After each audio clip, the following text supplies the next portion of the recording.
પાણીમાં હાલવા લાગ્યા અને સાથોસાથ માં મોગલ પણ હાલવા લાગ્યા. આ જોઈ ચારણ બોલ્યા, વાહ વાજી વાહ.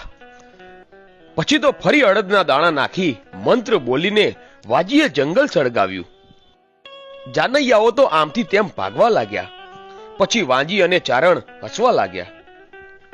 આમ જાન આગળ વધતી જાય છે અને પોતાનું ગામનું પાદર આવ્યું એટલે ઉતારા નાખ્યા અને બેઠા. ત્યાં મોગલમાના સાસરા પક્ષથી સામૈયાની તૈયારી થાય છે. ઢોલ નગારા લઈ સૌ સામૈયું કરવા આવે છે. હવે ચારણને એમ થયું કે મેં વાંજીને સાબાસી ન આપી, એટલે તે વાંજીની બાજુમાં જઈને બોલ્યા કે સાબાસ વાંજી, તું તો કામની બાઈ લાગે છે. એટલું બોલી ઊંચો હાથ કરીને તાળી લીધી.